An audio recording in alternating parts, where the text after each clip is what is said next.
Good morning. Hope you're all doing well. We are ready to get started. We're at a new Mishnah on the top of Daf Tzadi Hey. 3 lines down. We'll be learning today until the end of the parak, and then over Yom Tov we'll begin the new parak, and we'll learn a blot a day over the Chag. So today's Sunday. So Monday and Tuesday we'll be learning one blot each, Daf Tzadi Vav, and subsequently Daf Tzadi Zayin, and then just follow the schedule in the printed schedule. Here we go. Let's get started with the new Mishnah. The Mishnah writes, "Adi Hamid Aleph 3 lines down. A man is married, or we'll soon see that that's not necessarily true, but maybe he was married to 2 women, and he owes them now a ksuba. Umachar es sadehu, and he sells his field. Rashi, right here, the first Rashi in the Mishnah, 12 lines down or so in the Rashi's, Dibra Maskal Machar Sadehu. The field that he sold here was the one that was Hamishuba Kesubos. This was his only money left in order to pay out the Kesubos. So he had, let's say it was 200 zuz per person, so 400 zuz property, whatever it was. That's what he sold. Now there's 2 wives who want to collect from this property. So Ruvain was married to these 2 women. Ruvain sold the property to Chaim. The women want to go to Chaim and they want to collect their Kesuba.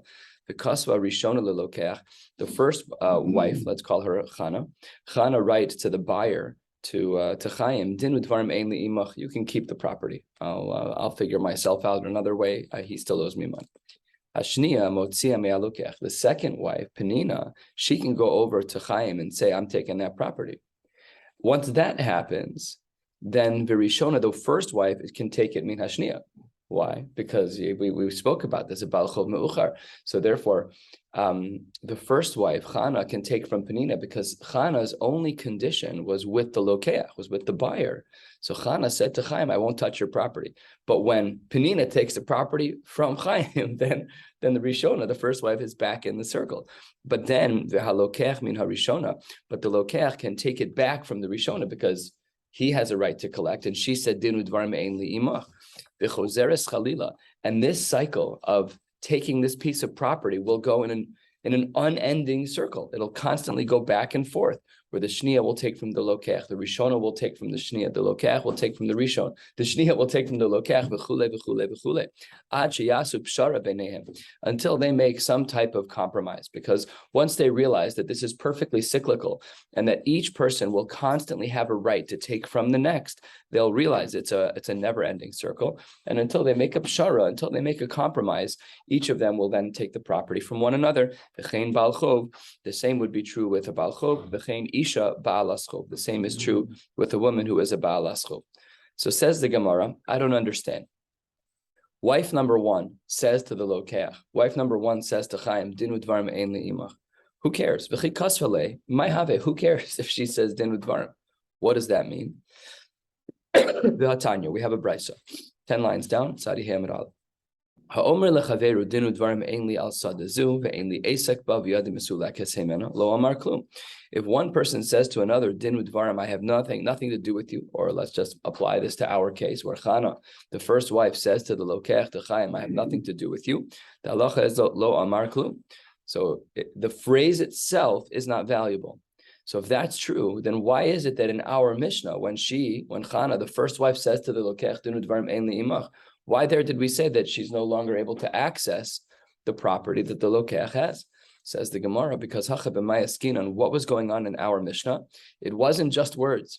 Says the Gemara, kshekanu miyada, there was an actual kinyan that took place, a kinyan sudar, a kinyan chalipin, a kinyan of some kind, where the lokeach made a kinyan from Chana.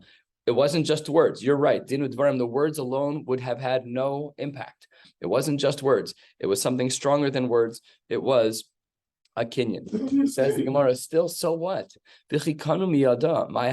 Still, she could have had an argument that the only reason why I did this, the only reason why I made a kinyan with you, says Chana to Chaim, is because I just wanted to do something nice for my husband, but I didn't actually care about this. Milotnan, don't we have a Mishnah that supports this idea? What's the Mishnah?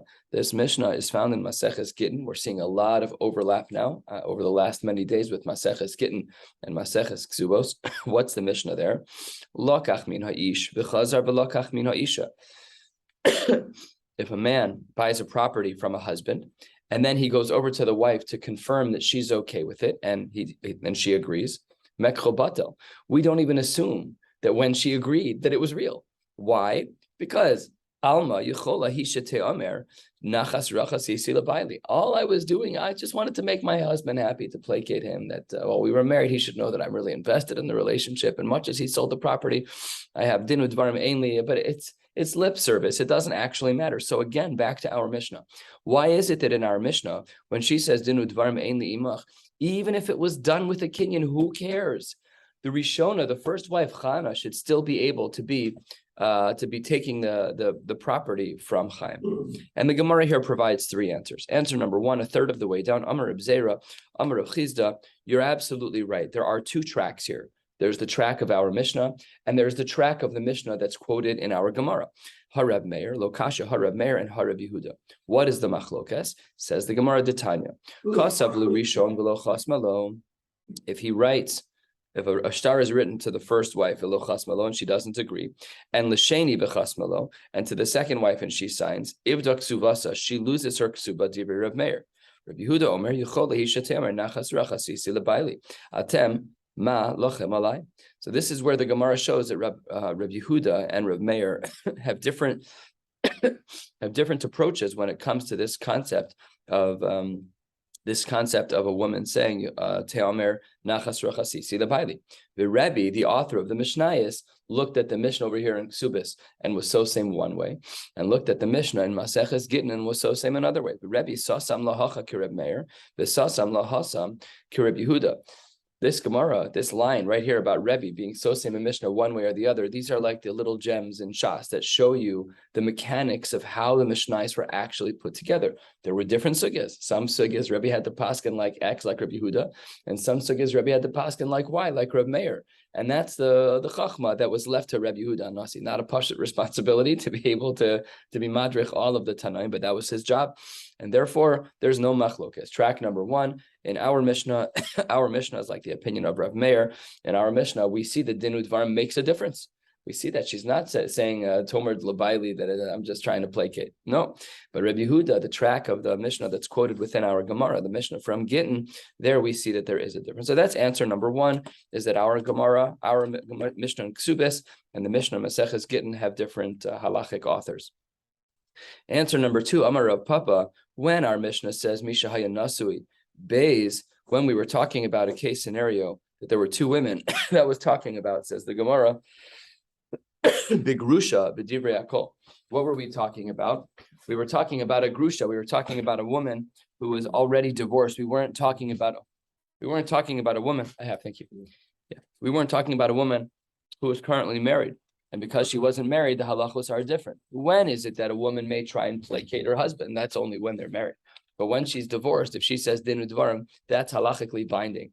So therefore, according to this second approach, the approach of Rav Papa, there's a chakira to be made in our Mishnah.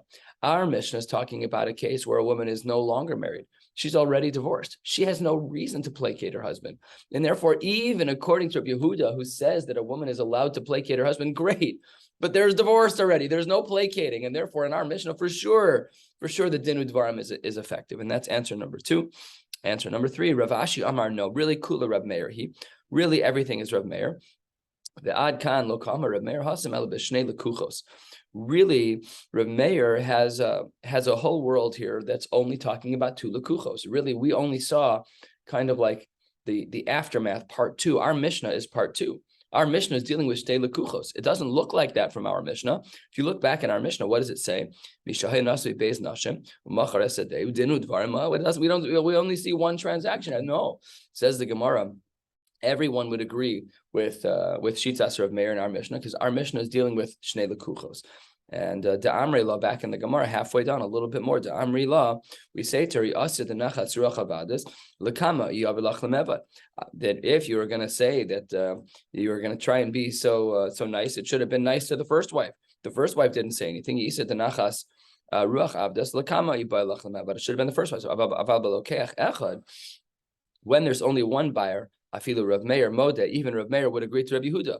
Umasnisa the kasav le'acher, and our Mishnah is dealing with where there were two lekuchos. So therefore, we have a whole bunch of answers. One is that there's a machlokes between Kesubos and Gittin, between Rabbi Meir and Rabbi Yehuda.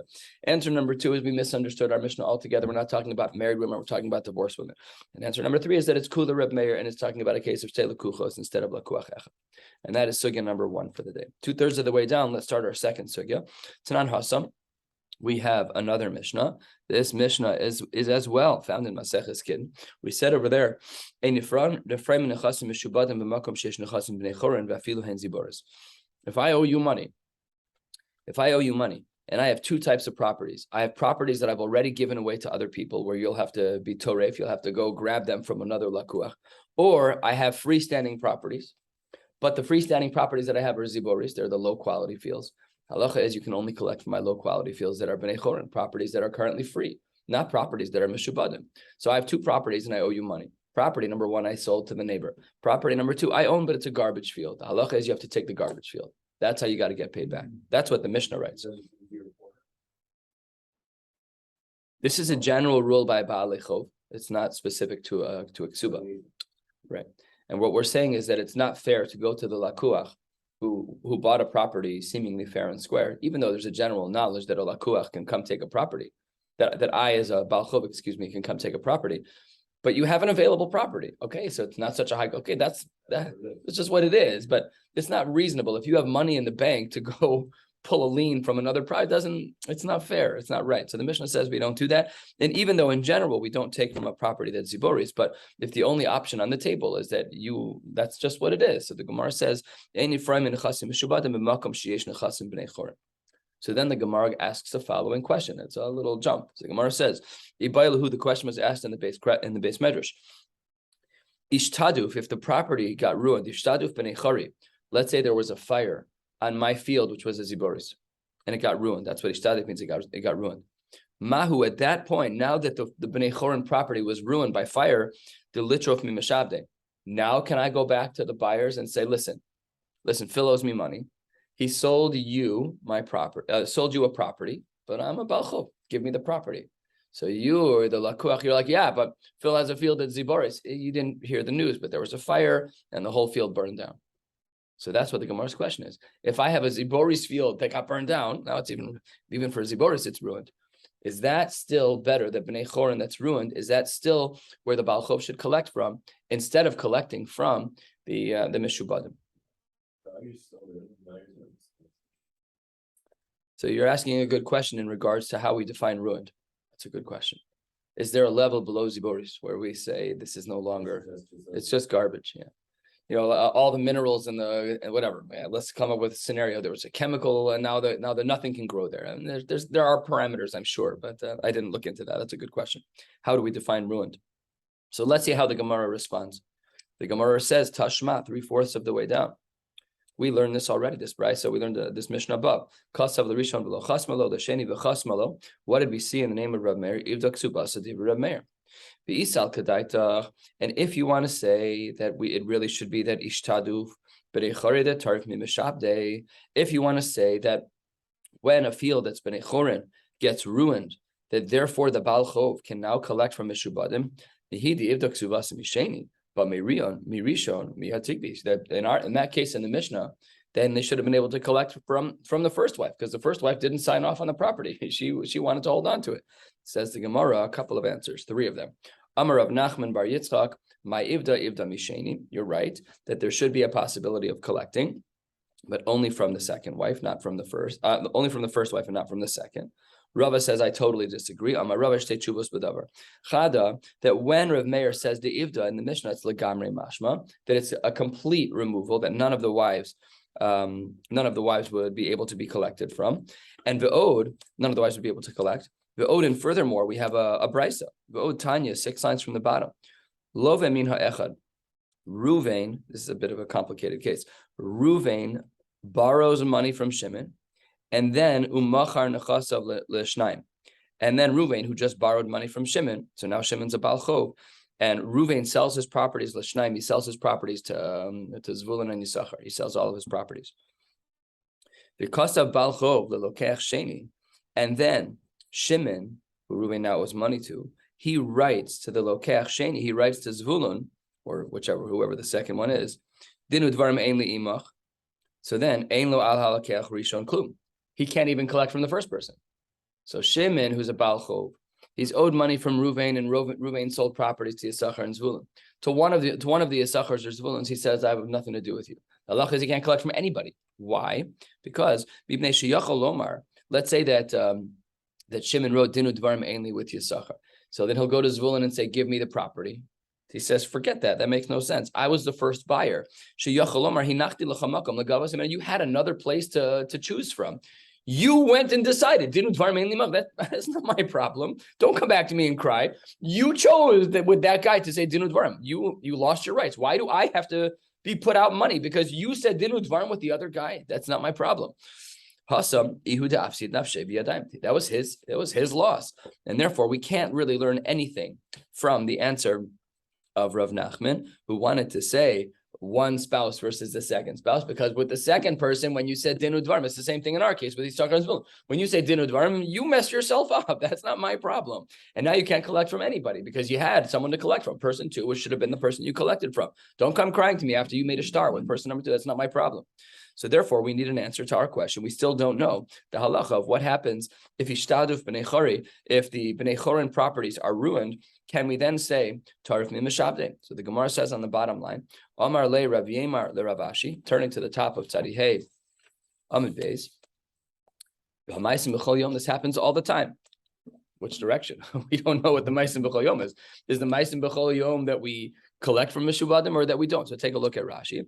Maisim B'chol Yom the daininan danin that we have these cases. The kevan de ishtadu b'nei chari tarpim mishabde. There are cases all the time, says the Gemara, where we collect from the chasim mishubadim when the b'nei chari properties are messed up. How do we see this? Dehu gavra.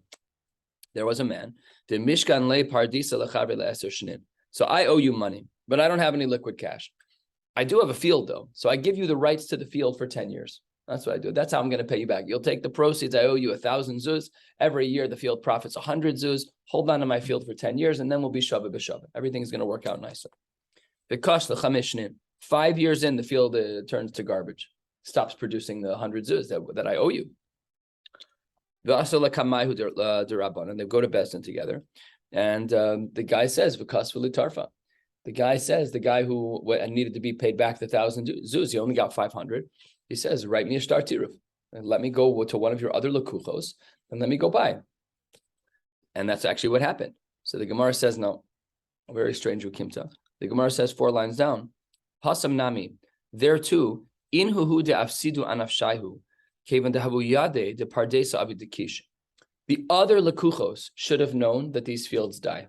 They should have known. They should have known it's either that there's a shelf life to these fields, or that they should know that the buyer is a terrible caretaker, one of the two. You should know who you're getting into business with, and therefore lo iboy lahu lemizban, and they never should have gotten into these purchases in the first place. So nothing clear from the Gemara either way. Lamaisa, how does the Gemara paskin? Hilchasa ishtadu fnechari tarfim mishabde. Lamaisa, that's how we paskin, and this is quoted in Shulchan Aruch and Choshen Mishpat that if the quality of my free property is awful, then I, as a Baal Chov, have the right to say to you, I'm going to your lekuchos, and I'm taking from properties and I'm going to utilize a lien, which is great in business. So that's just to remember that if you're this is real, this is a Choshen Mishpat, Siman Kuf Yud Aleph and Choshen Mishpat. Yeah, if you're in business and you gave a loan to someone and now it's time for you to collect, and there's only 2 options. He either has a rundown, awful building in an awful neighborhood, but it's Bnei Chorin. It's yours for the taking. Or he only has a Spitz building in the burbs that's absolutely gorgeous. You can go there and collect. And he has no halachic right against you. Because that property is garbage and everybody knows it's garbage. I'm not taking your granted, but this is the only one that's liquid. I don't care. That's not my problem. Even if the field is ruined, the field is ruined. That's Ladina. We paskin this way in halacha. Okay, next. Amar Abaye, 8 lines down, 7 lines down. A man says to a woman, seemingly not married, Nichsi lich, I'm giving you my properties, but I'm also indicating v'acharayich. First, it goes to you. And when you die, I'm indicating who the next recipient is. So Chaim gives a property to Chana and says, here's my building. And when you die, it goes to Penina. The Gemara doesn't give the context here, and it won't matter in a minute. You'll see in a second. And he says, so first Chaim gives to Chana and then to Penina. Then Chana gets married. She's alive. So she got the properties from Chaim. And v'amda v'nises. So says the Gemara, that her husband, Baal, is lokeach have. It's as if the Baal is a buyer because a husband, he subsumes whatever his wife owns. And ve'ein la'acharayich b'makom bal klum. He severs whatever Chaim had intended for Penina. Chaim gave it to Chana, and when Chana dies, Penina gets it. But there's a wrinkle, there's a wrench put into the system, which is that when we have a case scenario where Chana gets married, then the intentions of Chaim are now severed. His intentions of when Chana dies, he goes, that doesn't apply anymore because he's a Baal and he's a Lokeach. And therefore, because the Baal is like a Lokeach, whatever Chaim's intentions were with the property for after Chana dies is no longer relevant.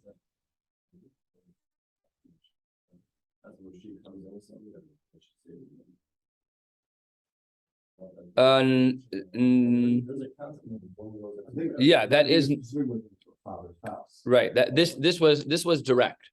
Yeah, Nichse Malug is dowries. Nichse Malug is where the father says, "I'm giving into the marriage X," and when that's true, the husband only gets payros. This is a personal, direct ownership of hers, not her father's. So, or let's say she has no father, or let's say whatever the case is. It's not a Nichse Malug sugya. Says the Gemara, Kiman, who is this shita like? Ki haitana, like the following brisa. Detanya, Nichse lich v'acharayach leploni, Yorat harishon u'machar, Hasheni motzim yad alakuchos, Divrei Rebbe. So Rebbe doesn't seem to hold this way. As we'll see, that this is not our match, because Rebbe in this brisa seems to say that the sheni is still a balchov. And remember what we said is that when the husband becomes a baal, he's kona whatever his wife brings in, and then the second person, Penina in our case, is cut off. That's not what Rebbe says. Rebbe in the first part of this brisa says Penina is a balaschov, and she's allowed to go collect from the mishubadim. Why? Because what was Chaim's intention? Chana and then Penina. Oh, Chana got married. So what does that have to do with anything? The property's anchored by Chaim and is going to end up by Penina. So if she gets married, if Chana gets married, it doesn't sever Chaim's intent. It just makes her a balas chov, and she can go collect the property at a later point. That's Rebbe. Who's Abaye like? Who's our Gemara like? Rashbag Omer ein l'sheni elamash shiur rishon. The second person only gets what the first person left over. In this case, nothing. But let's say she only wanted 90% of the property. Great, masha shiur. That's the way. So that's what the Gemara says. Asks the Gemara that how can it be that our Gemara, which was quoted by Abaye, where if Chaim gives to Chana and Chana gets married, that the second person is cut off. How can it be that he holds like Rashbag? Umi Amar Abaye hachi. Amar Abaye. Abaye comes in, guns blazing against Rashbag. What does he say? Ezu Rasha Arum. Who is this unbridled Rasha? Zehamasi Eitza Limkor ben Chasim Kirashbag. That's a person who utilizes he does what Rashbag recommends, which is that when Chana gets this property, she says, sweetheart, do you want to get married right now? Because if I die, then this property goes to Penina. So that's what Abaye was criticizing Rashbag's shita and saying that's not the right way to do things. So how can it be that Abaye is being supported by Rashbag? How can that be? Abaye doesn't like Rashbag's opinion. Says the Gemara, Abaye wasn't saying Mika Amar Tinase to do it intentionally. That wasn't what he was saying. He was just speaking out the halachic mesias of Nise's. If in fact she got married, the din would taka be like Rashbag, but of course it had to be sneaky and to be sly and to say, for Chana to say, listen, I got this great deal going on. I got a 200-unit building as a gift from this random guy, Chaim, who thinks he thinks I like him. I don't marry me, Yaakov, whoever. And then Penina will never get the property and he'll stay in our family. So that's not what Abaye was saying. And therefore that all works out. And then Abaye had a very similar comment halfway down, almost halfway down. And then we're going to have to compare and contrast. V'amar Abaye, another comment. First, I'm going to give it to you, Chana. And then when you die, it's going to go to Penina. Umachra. And then she sold it umesa. Haba'al motzi miyad halakuchos. Ve'acharayach miyad haba'al. Ve'lokeach miyad acharayach. Remember in our Mishnah, we had that cycle. We had the cycle in our Mishnah of the Rishona who said, Dinu dvarim ein li imach, and she couldn't take it from the husband. and the second wife took it. And once the second wife took it, the first wife could take it. And when the first wife took it, the lokech could take it back from the first wife because dinu dvarim. And then the second wife, this endless cycle. So the Gemara says that that's a similar thing that's happening over here. At the end of the day, that money will end up with the lokech. But asks the Gemara, why? This should be exactly like our Mishnah, where one person is taking from another, and it never ends. It never ends in this case. Says the Gemara, there's a big difference between these two cases. Hasam in our Mishnah, in our Mishnah, everyone really should be getting some money. You have two wives who deserve Kesubos, and the husband sold the field. And you have the guy who was the lokech of those fields. Everyone really is deserving of something. But Hacha, in the case of Abaye, no. In the case of Abaye, those two women they didn't really deserve things like a Kesuba. This random guy was mazaka them. So if they lose out, okay, so you lost out on, but it's not like you had a halachic right to money. This guy said the money, I want to give it to Khan and then Penina. Penina's like, okay, I'll take it. But it's not like an equivalence to Kesuba, so the cases are not exactly the same. That's why the Gemara says, Hacha lokechu de islay pseida, that it's only the lokeach here who stands to lose out, because the other two women were gifted the money, and it's not like Kesuba dollars. Anyways, Azal Rafram, Amar Lishmaisa Kame de Ravashi, Mi Amar Abaye Hachi. Did Abaye really say this second comment? After all, the Amar Abaye, as we saw earlier on the page, he said, Nichsi lichud ve'acharayich leploni. We said that husband, Chana's husband, is considered like a lokech. So we see that the first case and the second case are not different, are very different. In the first case, we said that the Baal is like a lokech, and in the second case, we said it's not quite like a lokech because there's this cycle of constantly taking the property from one another. So Amar Le, how did Ravashi respond to Rafram? He says, Hasam de Amar Le Lakshi Pnuya. Over there at the top of the page, that case was when she wasn't yet married. But Hacha, over here in the second case of Abai, when we have this cycle of taking the property from one another, that's the Amar Lakshi Nesua. And those cases are not the same. Maika Amarla, what did he say to her? Acharayich likni, Baal lo likni. This would be the difference, is that in the second case, Penina will make a kinyan, because Chana's already married. Because she's already married, she can't use marriage as the knetch to get Penina out, to get her out of the ownership. And therefore the Baal lo likni, the husband's not going to make this kinyan in the same way that he would in the Reisha of Abaye. And that is the end of understanding Abaye, just the last two lines before the end of the parak. V'chein Baal Chov, our Mishnah said the halacha is similar to a Baal Chov Tana. If we look back at our Mishnah, what was that talking about? It was talking about that cyclical purchasing, that we need a pshara. So the Gemara says the same thing would be true in the following cases. Tana, two lines before the end of the parak. V'chein Baal Chov v'shnei lekuchos. The same thing could happen with a Baal Chov and two buyers, because one buyer could take from another because they're both mishubadim. They just have to go in order, because you can't have a Baal Chov me'uchar. V'chein eshes Baal Chov v'shnei lekuchos. The same would be true of the wife of a Baal Chov, and then the Baal Chov dies, or some case like that, where there are shnei lekuchos, where we could also end up with these cyclical types of purchases. Hadran Allah, Mishahaya Nasui, Baruch Hashem, we finished another parak in Maseches Kesubos, heading to the end, not too much left. How long is this Masechta? No, 112? Hey, not too bad. Only 20 blot away, that's great. Beautiful. We should come back to this daf in 7.5 years. Wishing you all a beautiful Sukkot, a beautiful Yantiv. See you guys tomorrow, 45 minutes before Mincha. Wishing you all a beautiful day.